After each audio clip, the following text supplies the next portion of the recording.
J'étais la servante de la famille, celle qui dormait près du chauffe-eau. Pour son 60e anniversaire, je lui ai offert un cadeau pour lequel j'avais économisé pendant 3 mois. « C'est quoi cette camelote ?» a-t-il dit, avant de laisser échapper qu'il avait secrètement empoché 181 000 $ d'argent de l'État pour m'avoir élevé. Je m'appelle Marin. Mais pendant presque toute ma vie, on m'a forcé à répondre au nom de Cassie. J'ai 22 ans. Laissez-moi vous ramener à ce samedi, le jour où Dalpuy a eu 60 ans, et le dernier jour que j'ai passé sous son toit. J'ai mis mon réveil à 5 heures du matin, comme tous les samedis, sauf que ce samedi-là était accompagné d'une liste de 2 pages que Carole avait laissée sur le comptoir de la cuisine la veille au soir, écrite de sa main ronde et patiente. Balayer le patio. Disposer les chaises pliantes, 28 d'entre elles, une pour chaque invité sur la liste de Dal. Repasser la nappe. Couper les citrons en fines tranches. Laver les bons plats de service à la main car le lave-vaisselle laisse des taches. J'ai compté les chaises 2 fois en les installant, car j'avais appris il y a longtemps à tout compter, ce que je possédais et ce que je touchais. Compter était le seul moyen d'être sûr que rien n'avait été pris pendant que je ne regardais pas. Leur maison se trouvait au bout d'une rue calme appelée Reynolds-Court, dans le comté de Delaware, au nord de Columbus. 4 chambres, une façade en briques, une pelouse que Dal payait un service pour tondre, mais il disait aux voisins que je la coupais moi-même. À l'intérieur, la table de la salle à manger était en chêne massif, du genre qui peut accueillir 12 personnes, et je la polissais chaque semaine. Sur le comptoir ce matin-là, il y avait 2 caisses de vin Soma et un gâteau à 3 étages d'une pâtisserie qui facturait plus cher les fleurs en glaçage que ce que je gagnais en une semaine. Ma chambre était en bas, pas dans la partie aménagée du sous-sol, mais dans le débarras à côté du chauffe-eau, sans fenêtre, un matelas étroit que Dal avait ramassé sur un trottoir quand j'avais 9 ans, et une couverture en laine qui sentait le carton mouillé. Peu importe le nombre de fois où je la lavais. La chambre de Sloan était à l'étage, un lit queen size, un écran plat au mur, un miroir cerclé d'ampoules rondes et chaudes comme dans une loge. Elle avait 24 ans et vivait toujours à la maison, avait toujours une carte de crédit liée au compte de Dal, n'avait jamais appris à cuisiner un seul repas car c'était mon rôle. J'avais économisé pendant 3 mois pour le cadeau de Dal. Une pince à billets en argent gravé d'une boutique du centre-ville. 90 $, ce qui ne semble pas beaucoup, sauf si vous gagnez 12 $ de l'heure à récurer des poêles dans un restaurant appelé le Copper Kettle. Je l'ai emballé dans du papier craft ordinaire car je ne pouvais pas me permettre un sac cadeau. Je ne savais pas, debout dans cette cuisine à 5 heures du matin avec de la farine sur les mains, que cette pince à billets serait la dernière chose que je donnerais à cet homme. Dal est descendu à 10 heures. Un polo repassé, un pantalon kaki avec un pli aussi tranchant qu'une lame, une eau de Cologne si forte qu'elle m'a atteinte avant lui.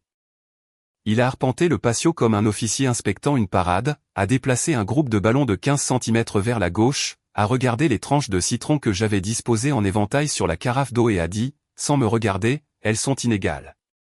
Refais-les. Carole est descendue à midi, coiffée, des clous d'oreilles en perles, une robe de chez Nordstrom qu'elle m'avait fait repasser à la vapeur. Elle a passé un doigt sur le comptoir, puis s'est penchée près de Dal et a dit quelque chose qu'elle ne pensait pas que je pouvais entendre. Elle ne t'a offert qu'un truc bon marché. Prépare-toi. Sloan est arrivée la dernière, bien sûr, dans une nouvelle robe et de nouveaux talons qui claquaient sur le sol que j'avais ciré à 6 heures ce matin-là. Elle a tendu à Dal une montre de créateur, du genre qui coûte 900 $, débitée sur la carte qu'il lui avait donnée pour les urgences. Il a ouvert la boîte, a rayonné et lui a embrassé le front. « C'est ma fille », a-t-il dit au premier invité qui a franchi la porte, le bras autour d'elle. Elle sait toujours ce que son vieux père aime. Il ne m'a pas regardé. Il ne le faisait jamais quand d'autres personnes regardaient.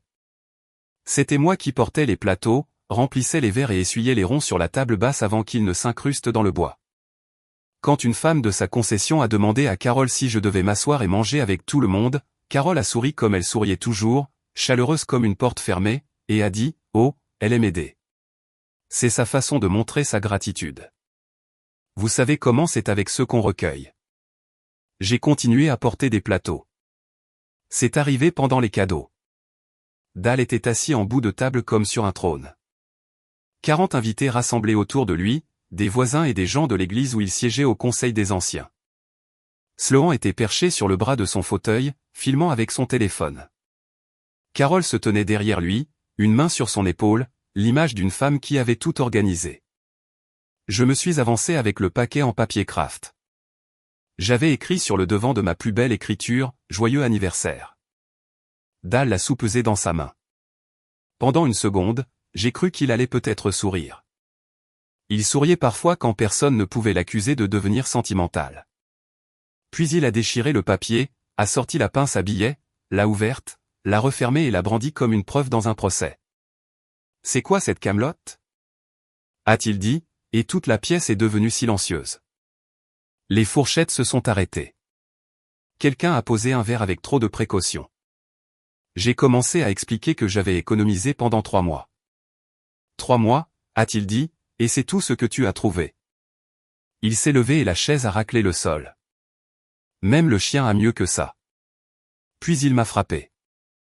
À main ouverte, sur le côté gauche de mon visage. Le son était sec et brutal, du genre qui ne fait pas d'écho car il n'en a pas besoin. Ma tête a tourné avec le coup. Un verre de vin a glissé de la table et s'est brisé sur la pierre du patio et pendant une seconde, ce fut le seul son au monde. Personne n'a bougé. Carole a regardé son assiette. Un homme de la concession a étudié sa serviette. Sloan s'est mordu la lèvre et a continué de filmer. Une personne s'est levée. Elle est la Nena Briscoe, la voisine, 73 ans et à peine 1,50 m. Dal, a-t-elle dit, s'était déplacée. Mêle-toi de tes affaires, lui a-t-il répondu. Elle s'est rassise, mais elle n'a pas détourné le regard de moi. Et je ne l'ai jamais oublié. Je suis resté là, avec un goût de cuivre sur la langue et la pince à billets par terre entre nous, et quelque chose en moi a commencé à compter. Bien que je ne comprenais pas encore ce que j'additionnais, je ne suis pas retourné à la fête. Je suis allé au débarras, j'ai décroché mon vieux sac en toile du clou sur le mur et j'ai emballé ce que je pouvais, 2 chemises, un jean sans trou, une brosse à dents, un chargeur de téléphone et l'enveloppe que j'avais trouvée dans une boîte que Dal avait jetée au printemps dernier. Celle avec un sceau de l'État. Je ne comprenais pas encore. D'une boîte à chaussures sous le matelas, j'ai pris $340 en billets de 1 et de 5, l'argent des pourboires que j'avais cachés, car Dal vérifiait mon compte en banque. Un sac, $340 et une ecchymose devenant violette sur ma joue. C'était tout ce que je possédais au monde, et je l'avais compté tant de fois que j'aurais pu le faire les yeux fermés. J'ai traversé le salon en sortant. La fête avait déjà repris. Dal riait de quelque chose, un verre de vin à la main, la pince à billets nulle part en vue. Sloan montrait quelque chose aux invités sur son téléphone, la vidéo, probablement. Carole se tenait à la fenêtre et m'a regardé traverser le jardin, puis elle a levé la main et a fermé le rideau. Personne n'a crié mon nom. L'air d'octobre m'a frappé le visage dehors, et la brûlure sur ma joue a flambé comme une seconde gifle. Le comté de Delaware à 21h est sombre. Pas le noir de la ville, où il y a toujours une station-service qui brille au prochain coin de rue, mais le noir de la banlieue, où les lampadaires sont espacés et où le silence entre les maisons ressemble à une décision. J'ai marché le long de la route principale sans destination, juste pour m'éloigner. Derrière moi, la musique devenait de plus en plus faible jusqu'à n'être plus que les notes basses, puis plus rien du tout. J'avais parcouru peut-être 3 kilomètres quand des phares ont ralenti derrière moi. Une Lincoln noire, propre, aux vitres teintées, des plaques de l'Ohio. Elle s'est arrêtée à 3 mètres devant moi. La portière arrière s'est ouverte et tous mes instincts m'ont dit de courir, mais j'étais si fatigué de fuir les choses. J'ai pensé que peut-être, juste pour une fois, je verrais ceux qui couraient vers moi. Un homme est sorti le premier. Fin de la cinquantaine, grand, mince, dans un pardessus anthracite qui lui allait comme s'il avait été fait sur mesure. Ses cheveux étaient châtain foncé virant à l'argenté, et ses yeux, d'un vert noisette, bien écartés, captant la lumière du lampadaire, étaient exactement les yeux que je voyais dans le miroir de la salle de bain chaque matin. Derrière lui se tenait une femme, plus petite, avec des cheveux gris coupés courts et un dossier en cuir tenu contre sa poitrine comme si elle sortait tout juste d'un tribunal. Elle gardait ses distances, vigilante, professionnelle. Les mains de l'homme tremblaient. Je pouvais le voir même dans le noir. « Je suis désolé de vous effrayer », a-t-il dit, et sa voix s'est brisée sur le deuxième mot. « Je m'appelle Elliot Brandt, et je crois que je suis votre père. » J'ai fait un pas en arrière et j'ai heurté un poteau de boîte aux lettres. « Ce n'est pas possible, » ai-je dit. « Mes vrais parents ne voulaient pas de moi. » C'est ce qu'on m'a dit. « On vous a mal raconté, » a-t-il dit. Il a mis la main dans son manteau et a sorti une photographie, petite, aux coins usés à force d'être manipulée des milliers de fois. Une femme tenant un bambin. La femme avait des cheveux sombres et un sourire qui penchait un peu vers la gauche. Et le bambin avait des yeux vert noisette. Elle s'appelait Vivien, a-t-il dit. C'était ta mère. Elle est morte quand tu avais 2 ans. Et j'ai passé chaque jour depuis à essayer de te retrouver. J'ai regardé la photographie, puis lui, puis de nouveau la photographie, car la femme dessus avait la même bouche, le même port de tête, et la regarder, c'était comme trouver un mot que j'avais essayé de me rappeler toute ma vie. La femme avec le dossier a parlé, je m'appelle Diane Okafor. Je suis l'avocate de Monsieur Brandt et je travaille en droit de la famille. Nous ne sommes pas ici pour vous emmener ou que ce soit contre votre gré. Nous suivons votre situation par des voies légales depuis plusieurs mois. Ce soir, quand notre enquêteur vous a vu quitter la maison à pied, nous avons décidé qu'il était temps de vous approcher. Vous surveillez la maison, ai-je dit. Diane a hoché la tête. Une fête, de nombreux invités. C'était le moment le plus sûr pour confirmer qui vous étiez. Elle a fait une pause. Nous vous avons aussi vu courir. J'ai touché ma joue sans le vouloir. Elliot Brandt a regardé la marque sur mon visage et quelque chose derrière ses yeux s'est brisé très silencieusement. Nous nous sommes assis à l'arrière de la Lincoln, Elliot d'un côté, moi de l'autre, Diane sur le siège avant avec son dossier ouvert sur ses genoux. Le moteur tournait, le chauffage au minimum. C'était le plus chaud que j'ai eu de toute la nuit. Elliot m'a raconté l'histoire comme un homme qui l'avait répétée pendant 18 ans et n'était toujours pas prêt à la dire à voix haute. Vivien est morte sur l'autoroute un mardi de printemps quand un camion de livraison a traversé le terre-plein central. Elle était partie avant l'arrivée de l'ambulance. Elliot était sur le siège passager, une hanche brisée, un poumon collabé, 4 mois à l'hôpital. J'étais à la maison avec une voisine quand c'est arrivé. Pendant qu'il était en soins intensifs, a-t-il dit, le comté t'a placé en famille d'accueil d'urgence car aucun parent n'était disponible pour te prendre. Cette partie, je la comprenais. Ce que je ne comprenais pas, a-t-il dit, c'est ce qui est arrivé ensuite. Quand je suis sorti et que j'ai demandé à te ramener à la maison, ils m'ont dit que je ne pouvais pas. Un travailleur social nommé Marvin Cobb avait géré le dossier. Cobb a dit au tribunal que j'avais signé une renonciation volontaire à mes droits parentaux, un document abandonnant pour de bon. Il avait un formulaire avec ma signature dessus. Le juge a approuvé l'adoption. Je n'ai jamais rien signé, a dit Elliot. J'étais sous respirateur. Je ne pouvais pas tenir un stylo, encore moins lire un document juridique. Mais le tribunal avait un papier avec mon nom dessus, et ça a suffi. Le temps qu'il engage un avocat et conteste la décision, l'adoption était finalisée, le dossier scellé, et sa fille avait un nouveau nom et une nouvelle famille quelque part en Ohio qu'il n'était pas autorisé à connaître. Alors, j'ai engagé des enquêteurs, a-t-il dit, année après année. Je ne vous dirai pas ce que j'ai dépensé. J'aurais tout dépensé. Sa voix est restée égale quand il parlait d'argent. Elle n'a tremblé que lorsqu'il a dit le mot « tout ». Marvin Cobb, ai-je dit. Combien l'ont-ils payé? Elliot a regardé Diane. Diane a fermé son dossier et a dit, c'est ce que nous avons l'intention de prouver au tribunal. Puis je leur ai parlé de l'enveloppe. Au printemps dernier, Dal avait décidé que Sloan avait besoin d'une salle de sport à domicile, ce qui signifiait vider le débarras où je dormais et pousser mes affaires dans un coin encore plus petit près de la chaudière. Il a jeté la plupart de ce que je possédais dans un sac poubelle et l'a mis sur le trottoir.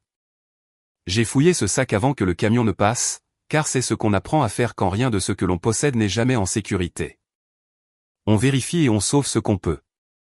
Au fond d'une boîte tachée d'eau, sous de vieux bulletins scolaires et un sac scellé de vêtements de bébé, j'ai trouvé une enveloppe Kraft avec un sceau de l'État et les mots « Département du travail et des services familiaux de l'Ohio ».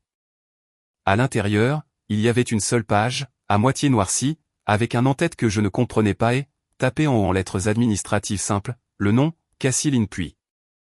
Je ne savais pas ce que la page signifiait, mais je savais que mon nom était sur un document gouvernemental que Dal ne m'avait jamais montré.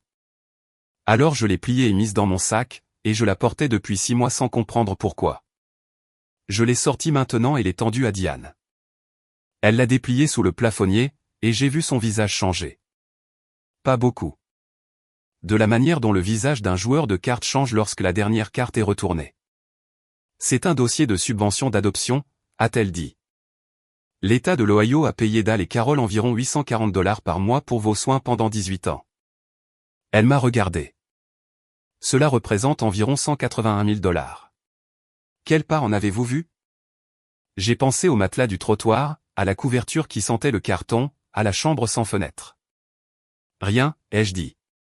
Elliot a tourné son visage vers la fenêtre, et dans le reflet, je l'ai vu serrer la mâchoire si fort que le muscle a tressailli. Toutes ces années, ai-je dit, à moitié pour moi-même. Il m'appelait un fardeau. Mais je n'étais pas un fardeau. J'avais compté la mauvaise chose toute ma vie. Je n'étais pas un fardeau. J'étais un chèque de paie. Diane nous a conduits à un hôtel près de l'autoroute. Pas la maison, pas un refuge, juste un endroit propre, calme et sûr. Elliot nous a enregistrés sous son propre nom. 2 chambres avec une porte communicante, et la première chose que j'ai faite a été de me tenir au milieu de la mienne sans savoir quoi faire de mes mains. Le lit avait des draps blancs qui sentaient la lessive au lieu du moisi. Il y avait une fenêtre. J'ai ouvert les rideaux et j'ai regardé les lumières du parking pendant un long moment, car regarder par une fenêtre depuis ma propre chambre était quelque chose que je n'avais pas fait depuis des années. Pendant que je me tenais là, les souvenirs sont venus par couches, comme l'eau froide qui monte. J'ai commencé à cuisiner les repas de la famille quand j'avais 10 ans. Dal disait que ça m'apprendrait la responsabilité. À 12 ans, je faisais toute la lessive, toute la vaisselle, toutes les courses à pied car Dal ne voulait pas me conduire. Sloan a eu une Jeep pour son 16e anniversaire. J'ai eu un laissez-passer de bus qui a expiré après 1 mois et que personne n'a renouvelé. Alors, je marchais 1h30 jusqu'au restaurant pour mes services. Dal ne m'a jamais laissé détenir mes propres papiers. Pas d'acte de naissance, pas de carte de sécurité sociale, pas de carte d'identité. Quand j'ai demandé pour un permis de conduire à 17 ans, il a dit « Pourquoi faire ? Tu n'as nulle part où aller. » À l'époque, je pensais qu'il avait raison. Debout à cette fenêtre, j'ai enfin compris qu'il avait construit les choses ainsi exprès. Je n'arrêtais pas de me poser la même question. Pourquoi Dal m'a-t-il gardé toutes ces années s'il ne supportait pas ma vue? Pourquoi ne pas me renvoyer dans le système? Si j'étais si sans valeur, pourquoi s'accrocher si fort? Maintenant, j'avais la réponse, et elle était de $840 par mois. Avez-vous déjà connu quelqu'un qui vous traitait comme si vous n'étiez rien mais qui ne vous laissait pas partir? Quelqu'un qui vous faisait sentir comme un fardeau et s'accrochait à vous comme si vous étiez de l'or. Si c'est le cas, alors vous savez déjà à quoi ressemble cette arithmétique. Et vous savez qu'elle ne mène pas à l'amour. La voix de Carol résonnait dans ma tête. Douce et piquante comme du jus de citron sur une coupure.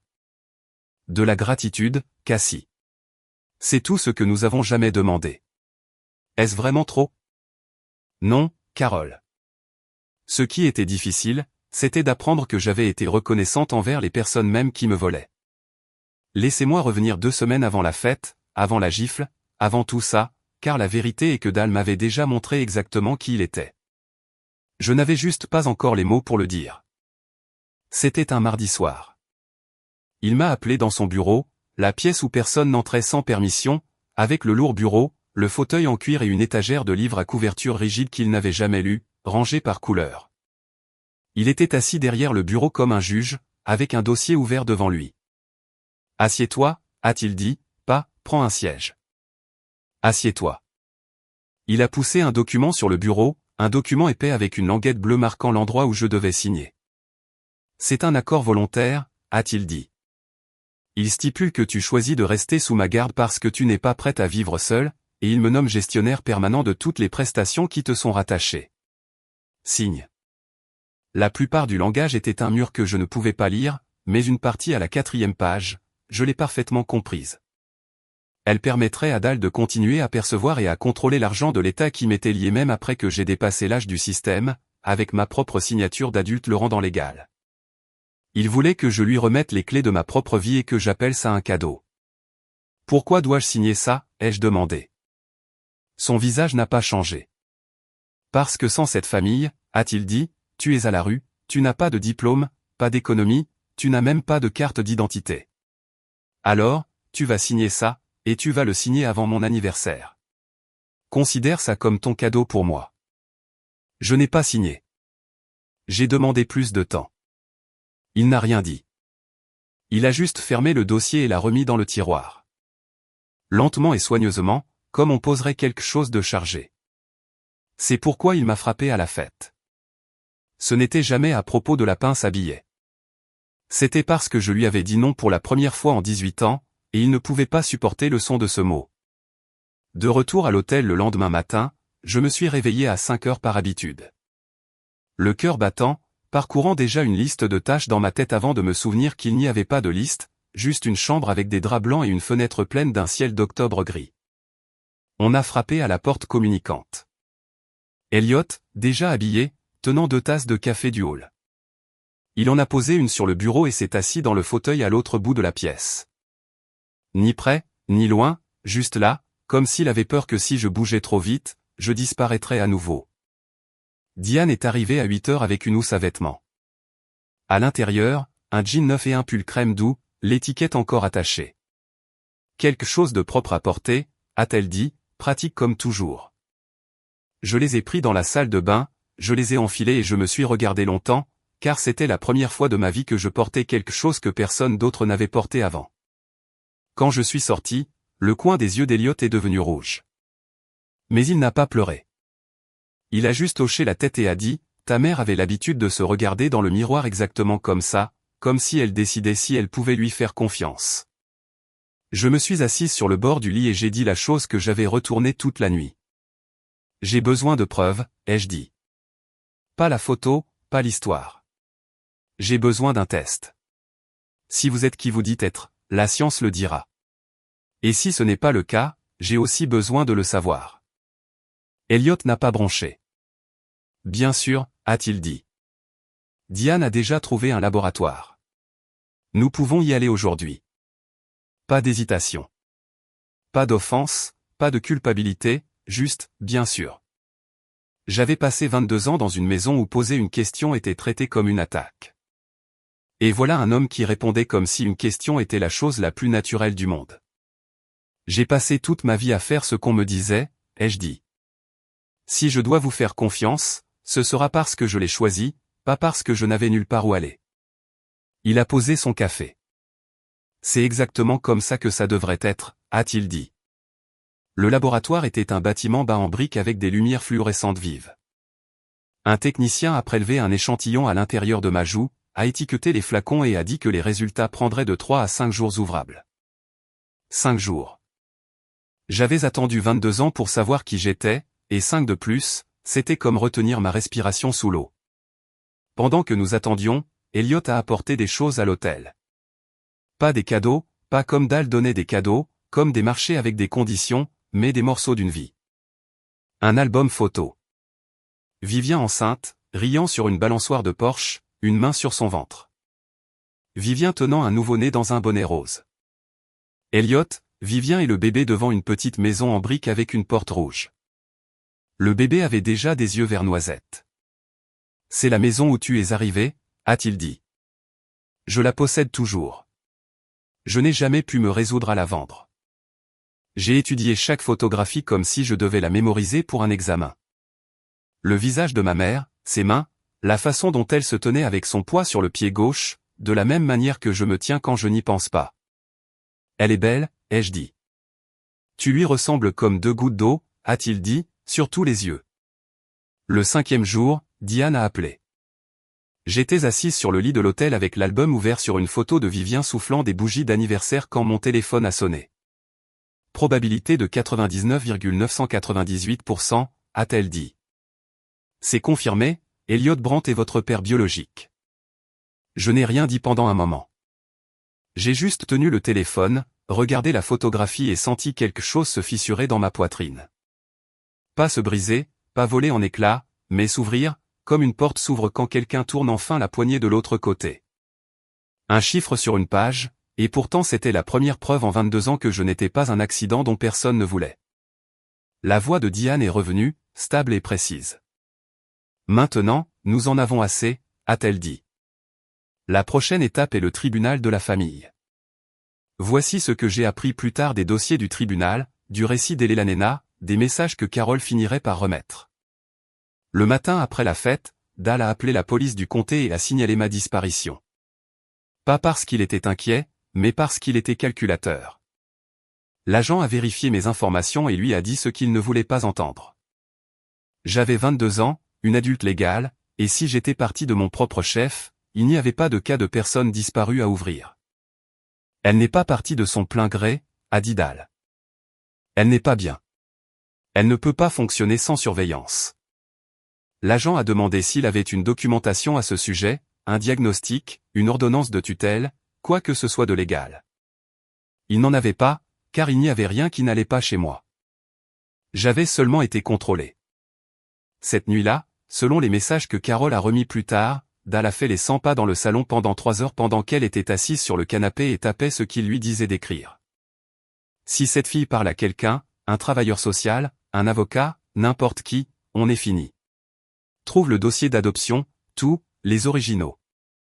Et Carole a répondu, tu m'as dit qu'elle ne savait rien. Et il a répondu, c'est le cas. Mais si quelqu'un lui montre où chercher. Il savait. Il avait toujours su. La signature falsifiée, le travailleur social corrompu, l'argent qu'il avait perçu pendant 18 ans pour une enfant qu'il traitait comme une employée. Dahl n'avait pas peur de me perdre.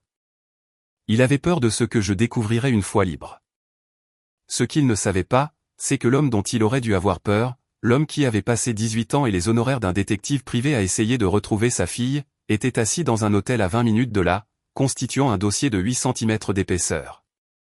Diane a étalé les documents sur le bureau de l'hôtel comme un chirurgien disposant ses instruments. C'était la deuxième fois que je voyais les preuves, mais cette fois, elles avaient du mordant. Regarde ça, a-t-elle dit, glissant un formulaire photocopié vers moi. C'était la renonciation volontaire aux droits parentaux, datée du printemps d'il y a 18 ans. En bas, une signature, Elliot Brandt, nette, délibérée, légèrement inclinée vers l'avant. Puis elle a posé une deuxième feuille à côté, un rapport certifié d'une experte en documents judiciaires nommée Dr Priya Anand, qui avait comparé cette signature à 12 échantillons connus de l'écriture d'Elliot, déclaration de revenus, papier d'hypothèque. Contrats commerciaux s'étalant sur 20 ans. La pression du stylo est mauvaise, a dit Diane en montrant du doigt. La façon dont les lettres sont formées dans le nom de famille ne correspond à aucun des échantillons. La conclusion du docteur Anand, et je la cite, est que la signature a été produite par une main autre que celle d'Elliot Brandt avec un très haut degré de certitude. Elle a laissé cela s'installer, puis a sorti un troisième document du dossier, un relevé bancaire, un compte chèque personnel appartenant à Marvin Cobb, le travailleur social qui avait géré mon dossier. Il y a 18 ans, 6 jours avant la finalisation de l'adoption, un dépôt de $6 000 est apparu. La source, un virement du compte personnel de Dahl puis. Pas par l'intermédiaire de l'Église, a dit Diane. Pas par une œuvre de charité. De compte à compte, une semaine avant qu'un juge n'approuve l'adoption. J'ai fixé le chiffre. $6 000. C'est ce que toute mon identité avait coûté. Mon nom, mon père, mon enfance, échangés contre le prix d'une voiture d'occasion. Elliot était assis à l'autre bout de la pièce, les bras croisés, la mâchoire serrée. Il avait déjà vu ses papiers, mais me voir les voir était autre chose. Je pouvais le deviner à sa façon de respirer, courte et prudente, comme un homme essayant de ne pas écraser quelque chose en le tenant trop fort. Donc, l'adoption peut être annulée, ai-je demandé. Diane a fermé le dossier. Selon la loi de l'État, a-t-elle dit, une adoption obtenue par fraude, y compris un consentement falsifié, peut être déclarée nulle. Donc, oui, elle peut être annulée. Avant de donner l'impression que j'ai traversé tout cela avec une grande assurance, je veux vous dire la vérité, car je me suis promis de le faire. 2 jours avant la date du tribunal, une lettre est arrivée à la réception de l'hôtel, adressée à Cassie puis, pas à Marin Brandt, car Dahl refusait toujours de croire que j'avais un autre nom. À l'intérieur, une seule page sur du papier en tête de sa concession, manuscrite, et une photographie. Moi à 3 ans, assise sur les genoux de Dahl dans le salon de la maison de Rennes au Laucourt, dans une robe rose que je ne me souviens pas avoir possédée. Il souriait. Je souriais. Ça ressemblait à une famille. La lettre disait, Cassie, je ne sais pas qui est cet homme ni ce qu'il t'a dit, mais il n'est pas ton père. C'est un étranger qui profite d'une jeune femme confuse. Nous sommes ta famille. Nous avons été ta famille pendant 18 ans. Rentre à la maison. On peut arranger ça. Je te pardonne d'être parti. Je l'ai lu 3 fois. Le mot « pardonne » m'a frappé différemment à chaque fois. D'abord comme une porte qui s'ouvre, puis comme une serrure qui se ferme, puis comme une main qui se referme sur mon poignet. Il me pardonnait d'être parti après m'avoir frappé. Je me suis assise sur le bord du lit et j'ai senti la pièce tanguer, car 18 ans de conditionnement ne s'éteignent pas simplement parce qu'un test dit 99,998%. Une voix que je portais depuis que j'étais petite a murmuré, et si Dal avait raison? Et si tout cela n'était qu'un piège? Et si Elliot voulait aussi quelque chose de toi? J'ai regardé Elliot qui lisait dans le fauteuil près de la fenêtre, et je l'ai dit à voix haute. Comment savoir que vous n'êtes pas le même que lui? Comment savoir que vous ne m'utiliserez pas pour autre chose? Il a posé le livre. Il n'avait pas l'air blessé. Il avait l'air d'un homme qui comprenait exactement pourquoi je posais la question. Tu ne le sais pas, a-t-il dit. Pas encore. Et je ne vais pas essayer de te convaincre avec des mots, car les mots ne coûtent rien. Le test ne ment pas. Les documents ne mentent pas. Le tribunal décidera de ce qui est vrai. Tout ce que je te demande, c'est de laisser les preuves parler. Puis il a repris son livre et a continué à lire. Et c'est ça, le fait de ne pas insister, de me laisser de l'espace, qui m'a le plus effrayé, car c'était si différent de tout ce que j'avais connu. Cette nuit-là, je n'ai pas pu dormir. Alors j'ai fait ce que je fais toujours quand le monde n'a plus de sens. J'ai regardé les preuves. J'ai sorti l'enveloppe de l'état de mon sac et je l'ai posée sur le bureau à côté de la lettre de Dal. 2 documents, un de l'État confirmant que Dal recevait $840 par mois pour s'occuper de moi.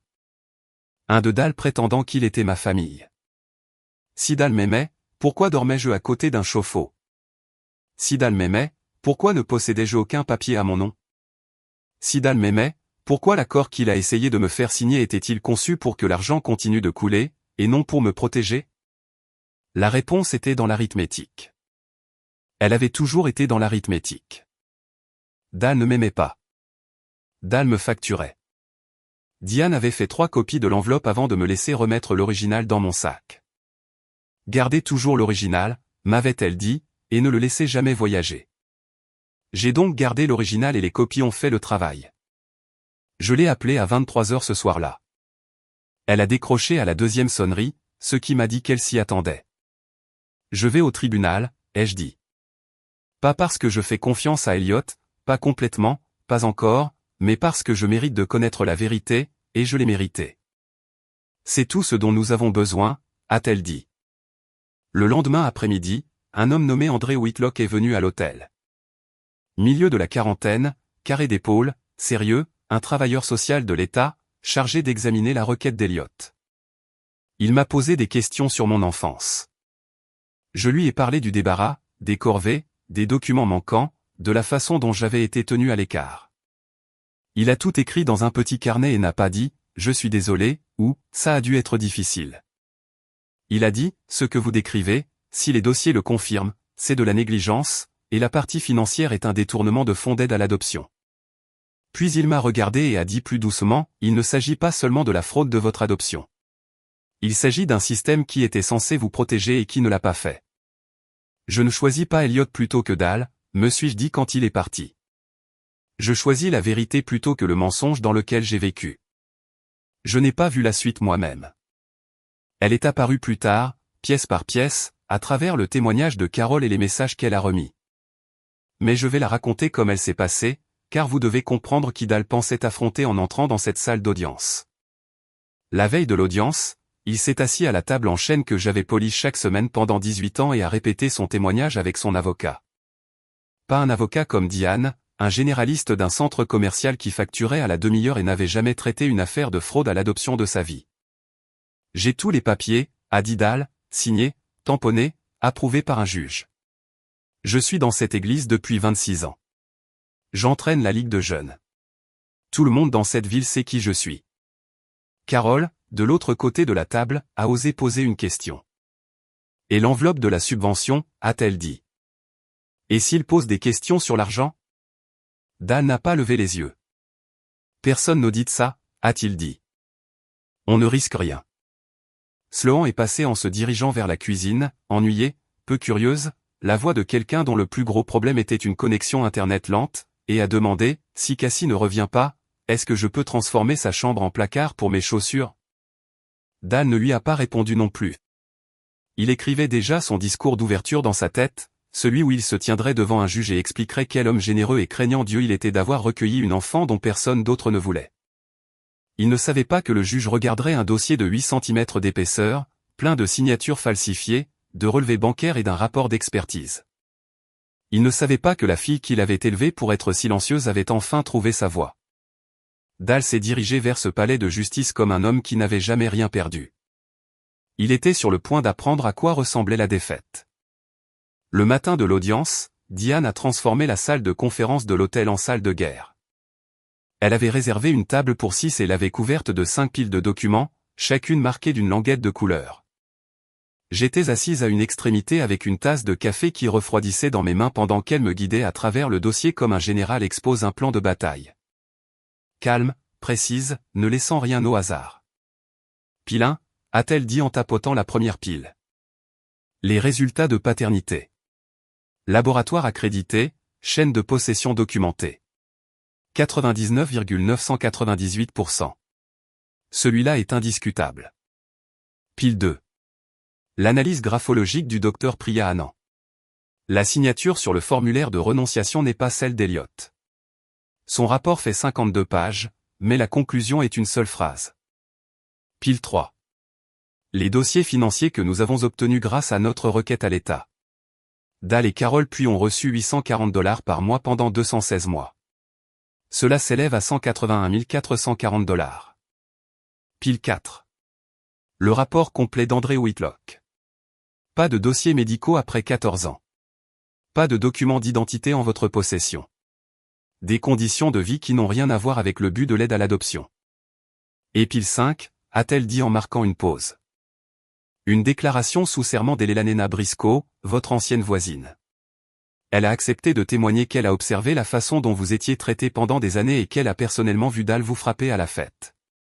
Elena, 73 ans, à peine 1,50 m, la seule personne dans ce jardin qui s'était levée. Je ne lui avais pas parlé depuis cette nuit-là, mais elle avait parlé à Diane, et elle n'avait pas hésité. Pendant 12 ans, elle avait été les yeux et les oreilles de cette rue, et elle avait tout vu. Dois-je dire quelque chose au tribunal, ai-je demandé. Diane m'a regardé. Seulement si vous le voulez, a-t-elle dit. La paperasse parle d'elle-même. Elliott, à l'autre bout de la table, n'avait pas dit un mot pendant tout le briefing. Maintenant, il a parlé une fois. Quoi qu'il arrive là-dedans, a-t-il dit, tu as déjà gagné. Tu es libre. Cet après-midi-là, il m'a emmené acheter des vêtements.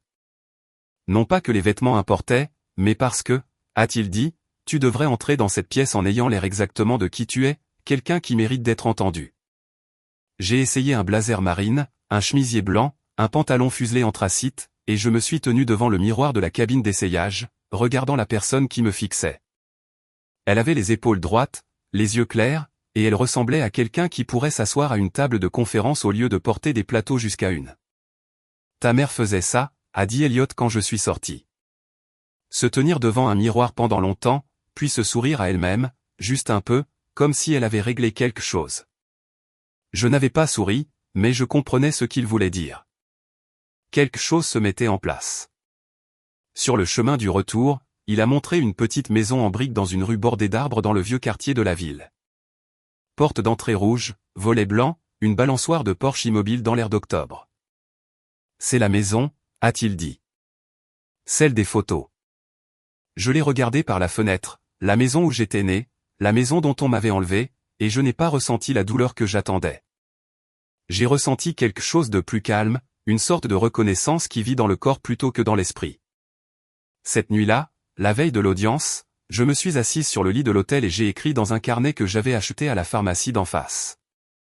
Pas un discours, pas un plan, juste une ligne pour moi-même. Peu importe ce qui se passe demain, je ne retournerai jamais dans ce débarras.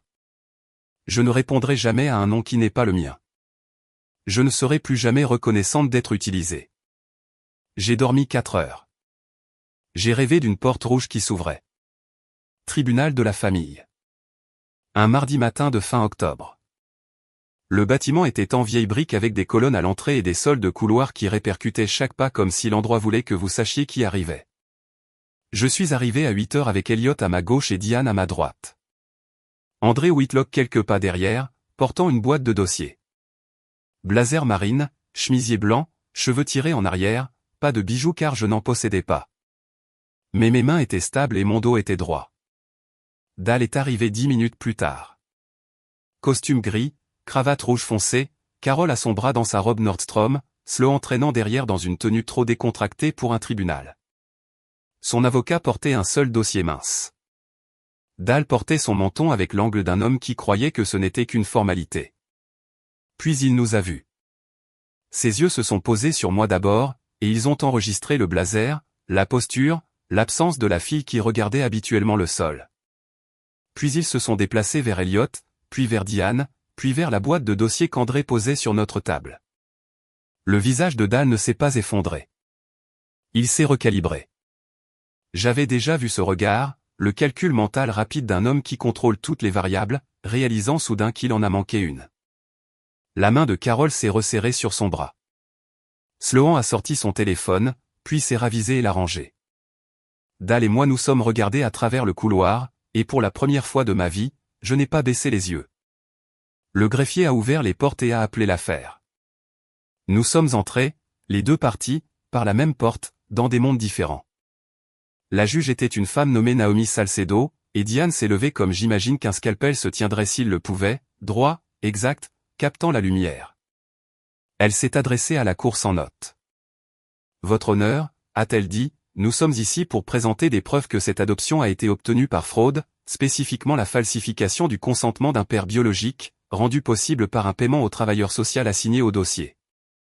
Elle a présenté les résultats de paternité en premier, la déclaration sous serment du laboratoire, la chaîne de possession, le chiffre. La juge Salcedo l'a examiné, a ajusté ses lunettes et l'a mis de côté avec un petit hochement de tête. Puis Diane a présenté l'analyse graphologique, 52 pages réduites à un paragraphe. C'est mon opinion professionnelle, à un degré raisonnable de certitude scientifique, que la signature sur la renonciation aux droits parentaux n'a pas été produite par Elliot Arbrandt. L'avocat de Dal s'est levé. Votre honneur, mon client détient un décret d'adoption légalement exécuté, approuvé par ce tribunal il y a près de 2 décennies. Le demandeur essaie de rouvrir un dossier clos en se basant sur un expert engagé. Diane ne s'est pas retournée. Votre honneur, a-t-elle dit, un décret fondé sur une signature falsifiée n'est pas clos. Il est dissimulé. Nous sommes ici pour le mettre en lumière. La juge Salcedo a regardé l'avocat de Dal par-dessus ses lunettes. La cour entendra la présentation complète du demandeur, a-t-elle dit. Continuez, maître Okafor. Diane est passée au dossier financier, et c'est là que l'atmosphère dans la pièce a changé. Elle a affiché le résumé de la subvention à l'écran, la même page que j'avais tirée d'un sac poubelle 6 mois plus tôt. Mois après mois, année après année, une colonne de chiffres descendant sur la page comme un grand livre de mon enfance. Monsieur Puy, a-t-elle dit, car la juge avait autorisé un interrogatoire direct. L'État a payé votre foyer $840 par mois pour les soins de cet enfant pendant 18 ans. Cela s'élève à plus de $181 000. Pouvez-vous dire à la Cour comment ces fonds ont été utilisés pour le bien-être de l'enfant? Dal s'est redressé sur sa chaise. Tout est allé à la fille, a-t-il dit. Nous l'avons nourrie, habillée, nous lui avons offert un toit. 18 ans de ça, ce n'est pas donné. Diane a hoché la tête comme si elle s'attendait à la réponse, ce qui était le cas. Puis elle a appelé André Whitlock.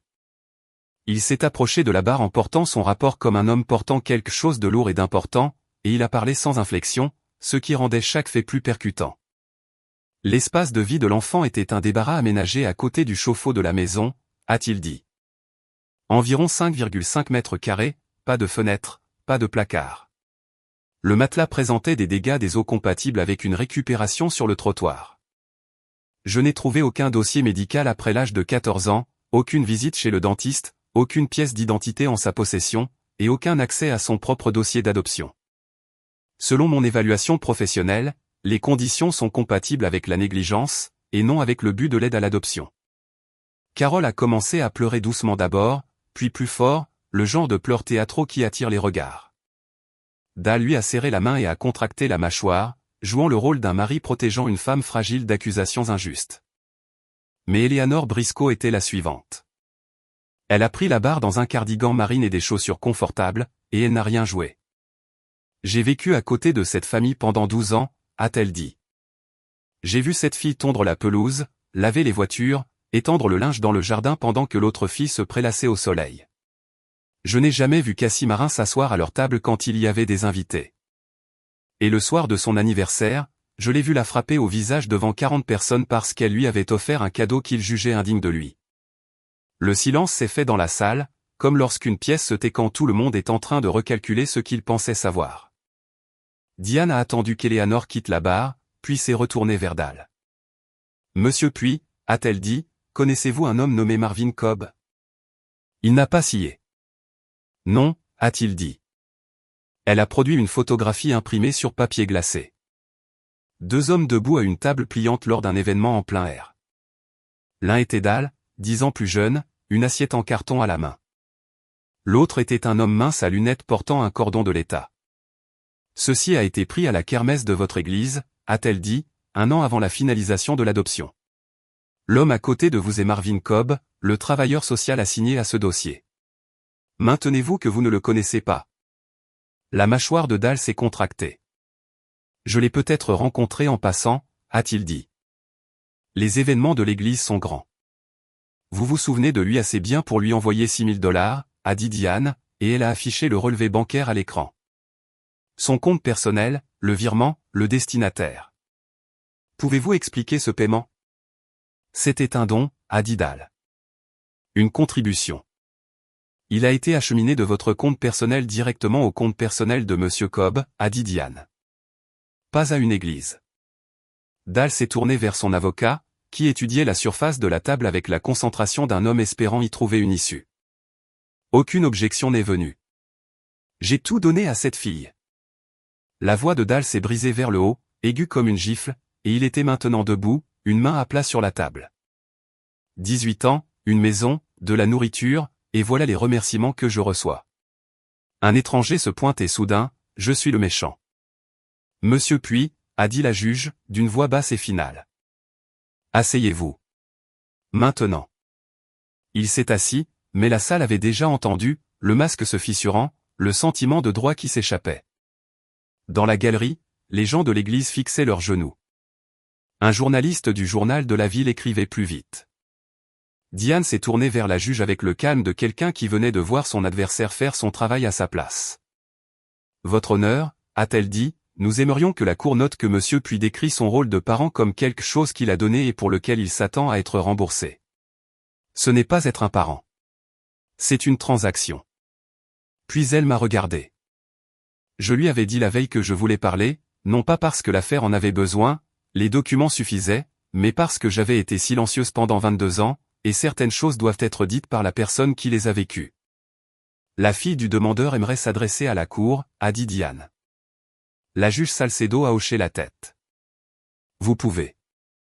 Je me suis levé, blazer marine, chemisier blanc, les mains le long du corps. J'ai regardé la juge, pas Dahl, car ce n'était pas pour lui. Votre honneur, ai-je dit, je ne suis pas ici pour me venger. Le mot a flotté dans l'air, et je l'ai laissé. Je suis ici parce que pendant 22 ans, je n'ai pas su qui j'étais. Je ne connaissais pas mon propre nom. Je ne connaissais pas le visage de ma mère. Je ne savais pas que quelqu'un me cherchait, ni que les papiers qui m'ont mise dans cette maison étaient basés sur une signature falsifiée. J'ai fait une pause et j'ai respiré. Monsieur Puy dit qu'il m'a tout donné. Voici à quoi ressemblait le tout. Un débarras sans fenêtre. Un matelas du trottoir de quelqu'un. Pas de médecin après 14 ans. Pas de pièce d'identité. Je ne connaissais pas mon propre numéro de sécurité sociale jusqu'à il y a 2 semaines. J'ai travaillé dans cette maison depuis l'âge de 8 ans, cuisinant, nettoyant, faisant la lessive, et on me disait chaque jour que je devais être reconnaissante, que sans eux, je n'étais rien. Ma voix n'a pas tremblé. J'avais décidé qu'elle ne le ferait pas. Il m'a caché à sa fête parce que je lui avais offert un cadeau qu'il jugeait bon marché. Mais la vérité, c'est qu'il m'a caché parce que je n'ai pas voulu signer un papier lui donnant le contrôle de ma vie.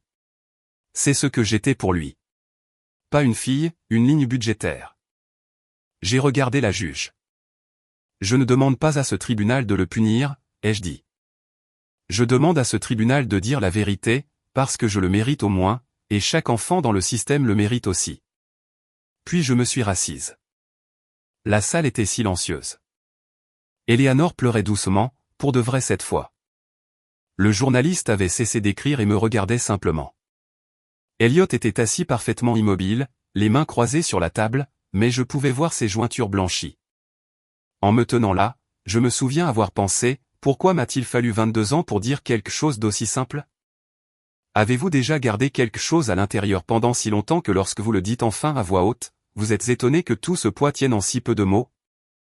Ce qui s'est passé ensuite, personne ne s'y attendait, et surtout pas Dal. Carole s'est levée, pas de la barre des témoins. Elle n'avait pas été appelée. Elle s'est levée de son banc, a lissé le devant de sa robe comme elle lissait tout, et a dit d'une voix qui tremblait comme un fil sur le point de se rompre, « Votre honneur, j'ai quelque chose à dire. » Dal lui a attrapé le poignet. « Carole, assieds-toi. » Elle s'est dégagée. C'était la première fois que je la voyais se dégager de quoi que ce soit. « C'est moi qui ai signé le chèque, » a dit Carole. Son maquillage coulait déjà, mais ce n'était pas les pleurs théâtraux d'avant. C'était brut et laid, le genre qui ne se soucie pas de qui regarde. 6 000 $ à Marvin Cobb. Dal m'a dit que c'était pour accélérer l'adoption. Je l'ai signé de notre compte joint, et je savais. Je savais ce que ça signifiait. L'avocat de Dal a mis sa tête dans ses mains. Dal est devenue rouge du col jusqu'aux cheveux. Elle ment, a-t-il dit. Elle est confuse. Elle essaie de se protéger. J'essaie de me protéger, a dit Carole, sa voix montant, aiguë et désespérée, parce que je te protège depuis 18 ans et je ne peux plus le faire. Je t'ai vu frapper cette fille. Je t'ai vu la faire travailler comme une mule et je n'ai rien dit parce que j'avais peur de toi. J'avais peur d'exactement ça. La juge Salcedo l'a laissé finir. La salle était si silencieuse que je pouvais entendre les lumières bourdonner au-dessus de nous. Sloan était assise, figée dans la galerie, le téléphone sur ses genoux, la bouche ouverte. Monsieur Puy, a dit la juge, et sa voix portait le poids de quelqu'un qui avait vu beaucoup de choses et était encore capable d'être consterné. Une autre explosion de colère, et je vous placerai en état d'outrage. Dal est resté de marbre, et pour la première fois de ma vie, je l'ai vu avoir l'air effrayé. La juge Salcedo a mis 9 minutes à examiner les derniers documents. Je le sais parce que j'ai compté, comme je compte tout, en regardant la vieille horloge sur le mur de la salle d'audience, celle avec une trotteuse qui tic-tac au lieu de glisser. Quand elle a relevé les yeux, elle ne s'est pas adressée à Dal en premier. Elle s'est adressée à moi. Mademoiselle Brandt, a-t-elle dit, et j'utiliserai ce nom maintenant car les preuves devant cette cour l'exigent. La cour a examiné la requête, l'analyse graphologique, les dossiers financiers, le témoignage du travailleur social et de la voisine. Les résultats de paternité et la déclaration faite volontairement par Madame Puy. Elle a enlevé ses lunettes. Les preuves sont sans ambiguïté. La renonciation aux droits parentaux déposée il y a 18 ans porte une signature déterminée par une analyse scientifique certifiée comme étant frauduleuse. Le père biologique n'a jamais consenti à la fin de ses droits parentaux. L'adoption qui a suivi a été fondée sur un faux et, sur la base des preuves financières, rendues possibles par un paiement direct au travailleur social assigné. Elle s'est tournée vers Dal, qui était assis droit comme un i, maintenant la posture de l'autorité tandis que l'autorité s'échappait de lui. Il est de la décision de cette cour, a-t-elle dit, que l'adoption est déclarée nulle, annulée dans son intégralité. Dal n'a pas bougé. De plus, la Cour ordonne à Dal et Carole Puy de restituer intégralement tous les fonds d'aide à l'adoption reçus, plus de 181 000 $, à l'État. Carole a émis un son qui n'était pas tout à fait un mot. Enfin, cette Cour renvoie cette affaire au procureur du comté pour enquête sur d'éventuelles charges criminelles, y compris la falsification, la fraude en lien avec l'aide publique et la négligence d'enfants. La juge a posé ses papiers. Le nom légal de l'enfant est rétabli à Marin Brandt, avec effet immédiat. L'audience est levée. Le marteau est tombé, et son son, ce seul coup de bois, a été la chose la plus forte que j'ai jamais entendue de ma vie. Plus fort que la gifle, plus fort que 18 ans de silence. Ça sonnait comme une serrure qui s'ouvre. Dans le couloir extérieur, le sol sentait la cire et la chaleur des vieux radiateurs. Je marchais vers la sortie avec Elliot d'un côté et Diane de l'autre quand j'ai entendu les talons derrière moi, rapides et inégaux, le son de quelqu'un qui n'a pas l'habitude de se dépêcher. Attends. Sloan. Son maquillage était ruiné, son fond de teint inégal là où elle l'avait essuyé. Elle paraissait plus petite que je ne l'avais jamais vue, ce qui était étrange car elle avait toujours pris tant de place. Je ne savais pas, a-t-elle dit, respirant fort comme si elle avait couru ou essayé de ne pas le faire, pour l'argent. La subvention? Je pensais que maman et papa payaient mes études avec le salaire de papa. Je ne savais pas que c'était. Elle s'est arrêtée. Elle ne pouvait pas finir la phrase, et j'ai compris pourquoi. La phrase se terminait par « ton argent », et le dire à voix haute le rendrait réel d'une manière pour laquelle elle n'était pas prête. Je l'ai regardée. La fille qui a eu la montre, la Jeep et le lit queen size. La fille qui a ri quand Dal m'a frappé et l'a filmé sur son téléphone. La fille qui a demandé si elle pouvait transformer mon placard en rangement pour ses chaussures. Une partie de moi voulait crier. Une partie de moi voulait partir sans un mot. Mais ce que j'ai ressenti en me tenant là, avec mon vrai nom restauré et mon vrai père à côté de moi, n'était pas de la rage.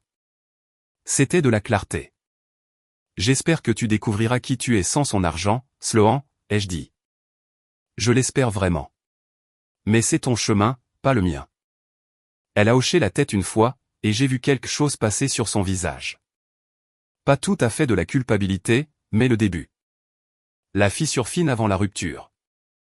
Dal se tenait au bas des marches du palais de justice. Il avait l'air diminué. Pas physiquement, il était toujours un homme grand, mais quelque chose de structurel avait cédé. Sa cravate était desserrée, sa veste déboutonnée. Carole était assise dans leur voiture au bord du trottoir, le front contre le volant. J'étais à mi-chemin des marches quand il l'a dit, le nom qu'il m'avait assigné il y a 22 ans, le nom qu'un juge venait de rayer du dossier.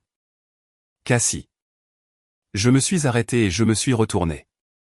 Il m'a regardé comme il l'avait toujours fait, comme si j'étais quelque chose qu'il possédait et dont il ne pouvait pas tout à fait déterminer la valeur, mais maintenant il y avait autre chose en dessous. Quelque chose qui aurait pu être de la peur si Dal puis était le genre d'homme à admettre avoir peur. Après tout ce que j'ai fait pour toi, a-t-il dit, après 18 ans sous mon toit, c'est comme ça que tu me rembourses. Je me tenais sur les marches dans mon blazer marine avec le soleil d'octobre sur mes épaules, et j'ai senti tout le poids de ce qu'il venait de dire. Pas de la colère, de la reconnaissance. Parce que même maintenant, même avec la décision résonnant encore dans l'air, même avec un rapport d'expertise prouvant qu'il avait falsifié la signature d'un homme pour voler la fille de cet homme, Dal croyait qu'on lui devait quelque chose. Je m'appelle Marin, ai-je dit. Et tu n'as rien fait pour moi. Tu as tout fait contre moi. Et maintenant, c'est fini. Je me suis retourné et j'ai descendu le reste des marches. Elliot attendait près de la voiture, la portière ouverte. Il n'a rien dit. Il n'en avait pas besoin. Il a juste tenu la porte, comme on tient une porte pour quelqu'un qu'on a attendu 18 ans pour lui tenir une porte. Je suis monté, la porte s'est fermée, et la dernière chose que j'ai vue à travers la vitre teintée, c'est Dal puis debout, seul sur les marches du palais de justice, sa veste ouverte, regardant son investissement s'éloigner en voiture. 6 mois plus tard, c'est là que j'en suis maintenant. Je vis en ville, pas dans la maison en briques avec la porte rouge, bien qu'Elliot me l'ait offerte. J'ai un petit appartement près de Neil Avenue, un studio avec de hautes fenêtres qui laissent entrer tellement de lumière le matin que parfois je reste juste là 1 minute avant de commencer ma journée. Les fenêtres ont été la première chose que j'ai cherchée quand je me suis mis en quête d'un logement. J'ai passé 18 ans dans une chambre sans fenêtre. Maintenant, j'ai besoin de voir le ciel quand je me réveille. Je prépare mon équivalent du baccalauréat et je suis inscrite au programme de cuisine du Community College, ce qui, je sais, est drôle. Dal m'a fait cuisiner chaque repas pendant 18 ans et maintenant, je le choisis. Mais c'est la différence, n'est-ce pas, entre quelque chose qui vous est fait et quelque chose que vous décidez de faire. Les ingrédients sont les mêmes. Le sens est complètement différent. Elliot et moi dînons tous les dimanches au bungalow. Ce n'est pas un bon cuisinier. Tout son répertoire se résume à du saumon trop cuit et du pain à l'ail légèrement brûlé, mais il le prépare lui-même, il met la table pour 2, il me demande des nouvelles de ma semaine et il écoute la réponse. Nous ne sommes pas parfaits. Il y a des silences gênants. Il y a des moments où aucun de nous ne sait quoi dire, car on ne peut pas récupérer 18 années volées autour d'une assiette de saumon. Mais il est là tous les dimanches, sans faute. Quant au puits, Dal et Carole attendent leur procès. Falsification, fraude, négligence d'enfant. La maison de Renault court est sous une deuxième hypothèque pour couvrir la restitution. On a demandé à Dal de se retirer du conseil de son église. Il n'est pas parti sans faire de bruit. Carole, qui a coopéré à l'enquête, pourrait recevoir une charge moins lourde. Sloan a emménagé chez une tante à 2 heures de route et a trouvé un emploi dans un magasin de vêtements, le premier emploi qu'elle ait jamais eu. Je ne sais pas comment son histoire se termine. Cette partie, c'est à elle de l'écrire, pas à moi. Je vois une thérapeute tous les jeudis, une femme nommée Dr Aurin, qui a un petit cabinet avec une fougère dans un coin et ne me dit pas comment me sentir.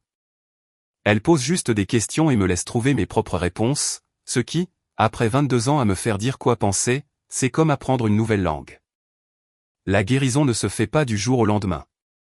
Certains matins, je me réveille encore à 5 heures, le cœur battant, cataloguant déjà des corvées qui n'existent plus. Mais ensuite, j'ouvre les rideaux, et il y a le ciel, et je me souviens où je suis.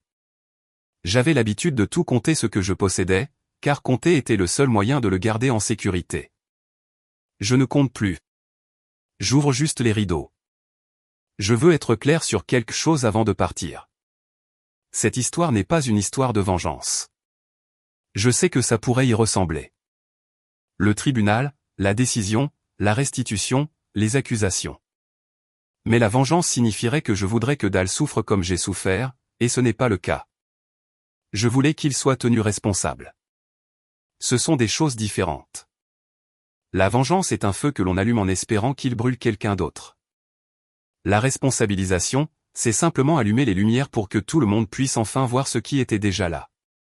Si vous êtes dans une famille où vous êtes toléré au lieu d'être aimé, où votre présence est subie au lieu d'être appréciée, où l'on vous a appris que la gratitude signifie le silence et que l'obéissance est la même chose que la survie, je veux que vous entendiez ceci. Vous n'êtes pas le problème. Vous n'avez jamais été le problème. Les personnes qui vous ont fait sentir comme un fardeau portaient leur propre dette et elles ont mis ce poids sur vous parce que vous étiez assez petit pour l'accepter. Vous méritez de connaître votre propre nom. La famille, ce n'est pas de la paperasse. Ce n'est pas un décret du tribunal ou un dossier d'adoption ou une signature, falsifiée ou non. La famille, c'est la personne qui s'assoit avec vous pendant que vous réapprenez à faire confiance. La personne qui dit, bien sûr, quand vous demandez des preuves au lieu de la foi. La personne qui tient la porte et ne vous demande pas d'être reconnaissant pour cela. Dimanche dernier, Elliot et moi étions assis sur le porche du bungalow avec la porte rouge. Il buvait du café. Je lisais. Aucun de nous ne parlait, et c'était le silence le plus confortable que j'ai jamais connu. À un moment donné, il a regardé et a dit, « Je suis content que tu sois là. » Et j'ai dit, « Moi aussi. » Je m'appelle Marin Brandt. Et pour la première fois de ma vie, je sais exactement qui je suis. Merci d'être resté avec moi jusqu'à la fin. Si cette histoire vous a fait ressentir quelque chose de la colère, du soulagement, de la reconnaissance, ou simplement la compréhension tranquille que vous avez aussi été dans une pièce comme celle-là, laissez un mot dans les commentaires pour me dire ce que vous avez ressenti et dites-moi d'où. Dans le monde vous écoutez. Je les lis tous, un par un. Et s'il y a quelqu'un qui vous dit encore que vous devriez être reconnaissant d'être maltraité, que ce jour soit le jour où vous vous donnez la permission d'arrêter d'écouter.